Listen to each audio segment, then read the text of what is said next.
सभी साथियों का स्वागत करता हूं अपने YouTube चैनल सुरेंद्र सिंह बोरा। साथियों, जैसा कि आप जान रहे हैं, उत्तराखंड में काफ़ी मौसम ख़राब चल रहा है। इस वक्त काफ़ी बारिश और बर्फ़बारी होने के बावजूद भी मैं आप लोगों के साथ फिर से रूबरू हो रहा हूं। मैंने आपसे वादा किया था कि मैं बिहार प्राथमिक शिक्षक भर्ती संबंध के विषय में आपके सामने कुछ अपडेट लाऊंगा। जैसा कि आप सभी लोग जानते हैं कि बिहार में जो NIOS DLED वालों के आदेश थे, उस आदेश में क्या हुआ और कैसे आगे बढ़े।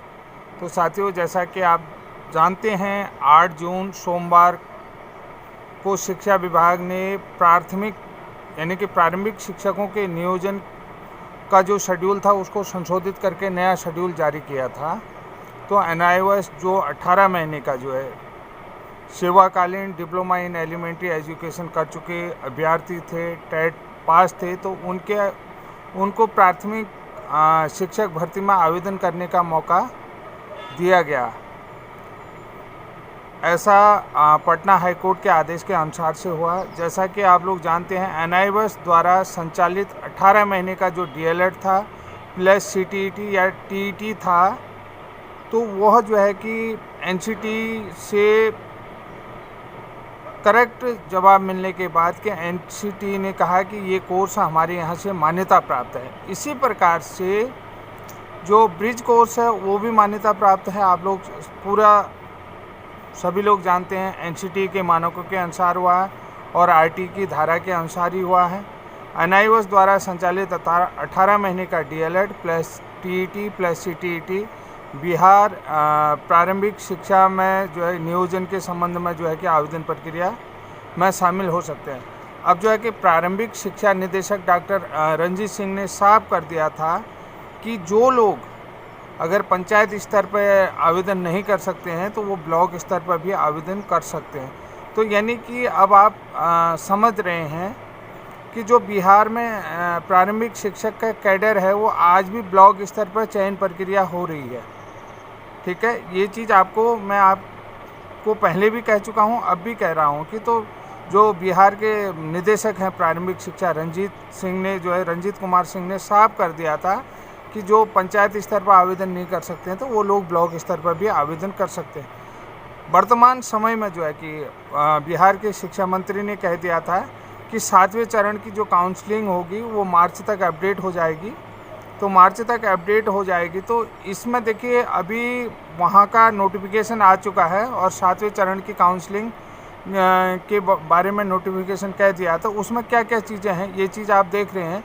जो 6ठे चरण की काउंसलिंग हुई है उसमें लगभग जो 43,000 शिक्षकों की बहाली हो चुकी है। यानी कि कुल बिहार में 94,000 शिक्षकों की भर्ती संबंधित नोटिफिकेशन आया था, जिसमें जो है कि प्रारंभिक स्तर में और उच्चतर प्राथमिक स्तर में जो है कि शिक्षकों के बहाली के आदेश आए थे। 94,000 शिक्षकों के पद खाली थे। तो अब यहाँ पर एक चीज़ और लिख दिया है, जिन लोगों ने CTET 2021 में पास किया है, यानी कि जो अभी CTET का जो अभी टेस्ट हुआ है उनकी आंसर की आ चुकी है, तो क्या उन लोगों को भी मौका मिलेगा? मेरे ख्याल से निश्चित उन लोगों को भी मौका मिलेगा।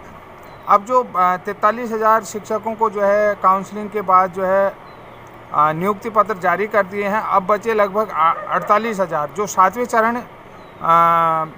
चरण में शिक्षकों के बहाली के संबंध में जो नोटिफिकेशन आएगा वो लगभग 48,000 में आएगा। तो वहाँ बिहार के प्रशिक्षित बेरोजगारों ने कहा कि 2021 तक का डाटा भी इसमें शामिल करें। 7वें चरण में 2021 का जो डाटा है मार्च यानी कि 2022 तक जो शिक्षक रिटायरमेंट हो रहे हैं तो उनका डाटा भी इसमें शामिल करें। यानी कि जो रिक्त पद हैं उन रिक्त पदों में भी शिक्षक के बहाली संबंधी आदेश और रिक्तता जो है कि 7वें चरण की काउंसलिंग में दिया जाए। तो साथियों, आपको मैं पूर्व में भी बता चुका हूँ, अब भी बता चुका हूँ कि जिस प्रकार से पटना हाईकोर्ट ने NCT को पार्टी बनाया था, तो उसी तरीके से हमने भी NCT को पार्टी बना लिया है। 8 जून को पटना हाई कोर्ट ने एक नोटिफिकेशन दे दिया था कि 18 महीने का जो NIOS DLED है वो पूरी तरीके से मान्य है और NCTE से मान्यता प्राप्त है। ये NCTE ने पूरी तरीके से लिखित रूप में पटना हाई कोर्ट को आदेश दे दिया था। तो उसके बाद जो निदेशक रंजीत कुमार सिंह हैं, उन्होंने साफ कर दिया था कि जो NIOS DLED वाले हैं वो बिहार प्रारंभिक शिक्षा के रिक्त पदों में आवेदन कर सकते हैं। तो वो लोग जो हैं कि बिहार में जो प्रारंभिक शिक्षकों के रिक्त पद हैं उसमें जो है कि NIOS DLED वाले आवेदन कर सकते हैं और NIOS द्वारा संचालित 18 महीने का DLED NCTE से मान्यता प्राप्त है। और जो लोग यानी कि पंचायत स्तर पर जो है आवेदन नहीं कर सकते हैं तो वो ब्लॉक स्तर पर कर सकते हैं। आप एक बार जो है बिहार प्रारंभिक शिक्षक नियमावली को ज़रूर देख लें, उन नियमों को भी पूरी तरीके से ध्यान में, इससे संबंधित जो अन्य वीडियो हैं कि वो हमारे लिए कहाँ पर इम्पोर्टेंट हैं, इस बात को भी मैं आपको बताता हूँ कि बहुत सारी चीज़ें हैं हमारे केस में पैंच फंसा हुआ है। इसलिए मैं आपको बता रहा हूँ कि मैं इसको वीडियो को क्यों बना रहा हूँ। कई लोग इसको भी अनुपयोगी बताएंगे क्योंकि हमें स्टडी करने की ज़रूरत है। जो नियमों को स्टडी करेंगे तो उसके बाद ही होगा। तो इस दौरान जो है 2 दिन बारिश हुई, पहाड़ों में काफ़ी बर्फ़बारी है और बर्फ़बारी के बीच में मैं भी अभी 2-3 दिन से आपके सामने वीडियो नहीं ला पाया, तो अब मैं वीडियो ला रहा हूँ। लगभग छठे चरण में 43,000 शिक्षकों की बिहार में नियुक्ति हो चुकी है और 48,000 शिक्षकों की नियुक्ति 7वें चरण में होगी। काउंसलिंग होनी शुरू हो गई है और NIOS DLED वालों को भी नियुक्ति प्रक्रिया में जो है कि शामिल कर लिया गया है। बहुत सारे साथियों को नियुक्ति भी मिल चुकी है NIOS DLED को। और एक चीज़ और देखिए, पारदर्शिता देखिए, वहाँ पर पारदर्शिता ये रखी गई है कि जैसा कि आपने देखा है कि जिन लोगों ने जो है कि सेवा यानी कि जो है 18 महीने का सेवाकालीन डिप्लोमा इन एलिमेंट्री कर चुका है, उसी को आधार बनाते हुए हमारे यहाँ हाई कोर्ट ने भी बोला था कि आप लोग नियुक्ति पत्र लाए।